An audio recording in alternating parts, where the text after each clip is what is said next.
नमस्कार। साहित्य तक की बुक कैफे की एक दिन एक किताब में मैं जयप्रकाश पांडे आपका स्वागत करता हूं और आज मैं राम मनोहर लोहिया जीवन एवं व्यक्तित्व इस पुस्तक के साथ उपस्थित हूं। आज विशेष दिन है।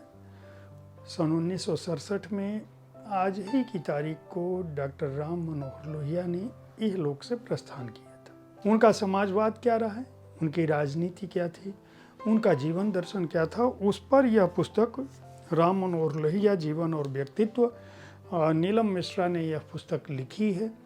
यह पुस्तक अपने अध्यायों में भारतीय स्वतंत्रता आंदोलन और उसके बाद भारत में जो समाजवादी आंदोलन है उसके जनक के विचार, सिद्धांत, प्रेरणा, उनकी राजनीति सब पर प्रकाश डालती है। इस पुस्तक में कुल 7 अध्याय हैं जो ये देखते हैं कि लोहिया जी का जो जीवन है और उनका व्यक्तित्व है वह किस तरह से बना, उनकी शिक्षा दीक्षा कहाँ हुई, भारतीय स्वतंत्रता आंदोलन में उनकी क्या भूमिका थी, वे किस तरह से राष्ट्रभक्त थे और यहाँ तक कि जब कांग्रेस का ऐतिहासिक चुनाव हुआ जिसमें पट्टाभी सीतारामैया जो महात्मा गांधी जी के समर्थित उम्मीदवार थे और नेताजी सुभाष चंद्र बोस के बीच मुकाबला हुआ, तो कहा यह जाता है, कम से कम यह पुस्तक यह बता रही है कि बिना लोहिया गुट के समर्थन के, बिना लोहिया जी के समर्थन के नेताजी वह चुनाव नहीं जीतते। तो स्वतंत्रता आंदोलन में जो उनकी भूमिका थी, लोहिया जी के जो राजनीतिक विचार थे, प्रजातंत्र के किस तरह से वो समर्थक थे, किस तरह से उनका मानव मूल्यों और जीवन में विश्वास था। इसके अलावा लोहिया का जो समाजवादी दृष्टिकोण है यह पुस्तक उसके बारे में भी बताती है। और समाजवादी दृष्टिकोण किस चीज़ का, न केवल समाज के लिए बल्कि उसकी आर्थिक, सांस्कृतिक, राजनीतिक भूमिका क्या हो सकती है उस समाजवाद की। यह समाजवाद किस तरह से साम्यवाद से अलग है और किस तरह यह समानता के सिद्धांत पर किसी भी हद तक जाता है, उसकी बात करते हैं। और किस तरह से जातिगत विषमता और वर्ग को भी तोड़ने की कोशिश करता है यह समाजवाद, उस पर प्रकाश डालती है। इसके अलावा भारतीय राजनीति पर डॉक्टर राम मनोहर लोहिया के दर्शन का क्या प्रभाव था, उस पर भी यह पुस्तक बताती है। यहाँ तक कि जो राष्ट्रीयकरण की नीति थी जिसमें शहरी संपत्ति के सीमांकन की योजना थी और पंचायती राज व्यवस्था, इस पुस्तक की लेखक का दावा है नीलम मिश्रा का कि यह भी डॉक्टर राम मनोहर लोहिया के पद चिन्हों और उनके दर्शन के प्रभाव में ही ली गई थी। इसके अलावा आखिरी अध्याय में यह पुस्तक लोहिया के व्यक्तित्व, दर्शन और उनके कार्यों की समीक्षा करती है, उसका परीक्षण करती है और उसका विश्लेषणात्मक मूल्यांकन करती है। यह पुस्तक बताती है कि किस तरह से लोहिया ने तिलक की मृत्यु को एक महान बलिदान माना था, किस तरह वह गांधी जी से उनकी मुलाकात हुई है, किस तरह से वह विदेश में पढ़ने के दौरान भी उन्होंने ब्रह्मचर्य का, मतलब उन्होंने शादी नहीं की थी लेकिन उनकी जो दोस्ती थी वो ग्रेटा गार्बो जैसी महिलाओं से भी थी। वो खूबसूरत सौंदर्य के भी उपासक थे, हालांकि उनके जीवन में उन्होंने स्वयं शादी नहीं की थी। इसी तरह से वो धन से दूर रहते थे लेकिन उनके मित्रों की संख्या में तमाम पूंजीपति भी और बड़े पूंजीपति भी, उद्योगपति भी उनके मित्र थे। इसके अतिरिक्त जब गांधी जी का स्वतंत्रता आंदोलन चल रहा था तब इन्होंने विदेश नीति उस दौर में भी स्पष्ट की थी और कांग्रेस सोशलिस्ट पार्टी का अधिवेशन लाहौर में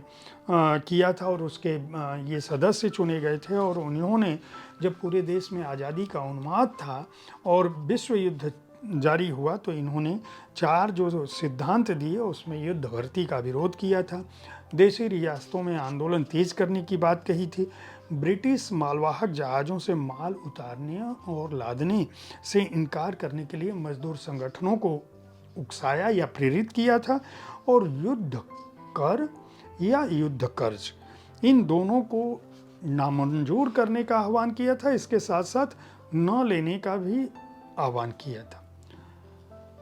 गांधी जी से इनकी मुलाकात, पंडित नेहरू से इनका संसद में भी विरोध, पंडित नेहरू की तमाम योजनाओं का विरोध और जो समाजवाद से जुड़ी हुई व्यवस्थाएं हैं उनका समर्थन, ये सब कुछ इस पुस्तक में दर्ज है। सही बात यह है कि जो अमेरिका में लोहिया जी ने भाषण दिया था कि जब तक हिंदुस्तान अपने पैरों पर खड़ा नहीं होता तब तक वास्तविक आज़ादी हासिल नहीं कर सकता। उनका कहना था कि जो देश अपनी सीमाओं की सुरक्षा नहीं कर सकता उसे भी वास्तव में आज़ाद नहीं कहा जा सकता। ये बात 15 अप्रैल 1964 को लोहिया ने एरिज़ोना विश्वविद्यालय में अपने भाषण में कही थी। कांग्रेस हटाओ का जो नारा था, कांग्रेस हटाओ देश बचाओ, ये लोहिया का दिया हुआ नारा था। कांचन के प्रति यानी धन के प्रति उनका वैराग्य भाव था, लेकिन कामनी के प्रति उनका दृष्टिकोण उदारवादी था। कम से कम इस पुस्तक की लेखिका यही कह रही हैं। धन और पद की ओर वो आसक्त नहीं हुए, आजीवन धन और माया से दूर रहे, देश प्रेम से इनके विचार भरे थे। जब वो बर्लिन में पीएचडी कर रहे थे, उन्हीं दिनों लीग ऑफ नेशन की बैठक हो रही थी। वहाँ उन्होंने महाराजा का विरोध किया था, बीकानेर महाराज का, जो अंग्रेज सरकार की प्रशंसा कर रहे थे। तो लोहिया के जो सिद्धांत थे, लोहिया के जो विचार थे, जो उनका दार्शनिक तत्व था, जो दृष्टिकोण था, उनका जो समाजवाद था, वह मूलतः किसी भी रूप में शोषण का विरोधी था। वह मनुष्य द्वारा जाति, धर्म, समाज, राष्ट्र, किसी भी नाम पर किसी भी तरह के शोषण के विरोधी थे। उनका कहना था कि अगर आपको एक ऐसी दुनिया तैयार करनी है जिस दुनिया में समानता हो, समता हो, विश्वास हो, तो आपको यह तय करना पड़ेगा कि आपके लोग एक दूसरे का शोषण न करें, समता हो, शहरों और गांवों में जो विभेद है वह इस तरह से न हो। एक और महत्वपूर्ण बात मैं बता दूं कि लोहिया जी के बारे में यह बार बार कहा जाता है कि वह नास्तिक थे, लेकिन लोहिया ने न केवल अपने विचारों में रामचरितमानस की, तुलसीदास जी की बहुत तारीफ की है, बल्कि वे शिव से भी प्रभावित थे और शिव की तपस्या और त्याग को वह एक महत्वपूर्ण वस्तु मानते थे। उनका कहना था कि शिव जो है वह केवल देवता नहीं है, आदिदेव नहीं है, बल्कि एक अनंत व्यक्तित्व का नाम है जो अपने जीवन से यह संदेश देते हैं कि पराये के कष्टों को अपने ऊपर ले लेना चाहिए और दूसरों को दुख से मुक्त करना चाहिए। शिव के विस्मान को वह इसी प्रकार का त्याग कहते थे। इसी तरह से उनका मानना था कि शिव एक महान इंजीनियर थे। उन्होंने गंगा को धरती पर उस रूप में आने से रोका जिससे धरती नष्ट न हो। और लोहिया जो है वह कहते हैं कि जो भी व्यक्ति ऐश्वर्य, पुरुषार्थ, यश, संपत्ति, ज्ञान और वैराग्य का सच्चा प्रतिनिधित्व करता है वह ईश्वर के करीब है, वह ईश्वर में समाहित है। इसीलिए वे राम को मर्यादित, कृष्ण को उन्मुक्त और शिव को विवेक का प्रतीक मानते थे और कहते थे, हे भारत माता, हमें शिव का मस्तिष्क, कृष्ण का हृदय तथा राम का कार्य दो। हमें असीम मस्तिष्क, उन्मुक्त हृदय और साथ साथ जीवन की मर्यादा से रचो। ऐसे महान राजनेता को, चाहे उनके आप सिद्धांतों से सहमत हों या असहमत हों, लेकिन जिसके विचार अंततः भारत और भारतीयों के हित में थे, उनकी पुण्यतिथि पर उनको याद किया जाना चाहिए। प्रभात प्रकाशन के सहयोगी संगठन संस्थान उपक्रम ज्ञान विज्ञान एजुकेयर ने इस पुस्तक को प्रकाशित किया है। इसके पेपरबैक संस्करण का मूल्य 300 रुपये है। पृष्ठ संख्या है 166।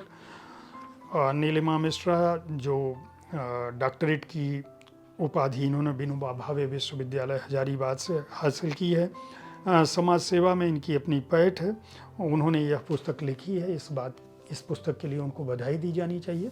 उम्मीद है साहित्य तक का यह एपिसोड आपको पसंद आया होगा। इस कार्यक्रम में आप किस तरह की पुस्तकों की चर्चा चाहते हैं, इसके बारे में अपनी राय से हमें ज़रूर अवगत कराएं। हमारी कोशिश है कि विविध विधाओं की पुस्तकों के साथ आपके पास हर दिन पहुंचूं।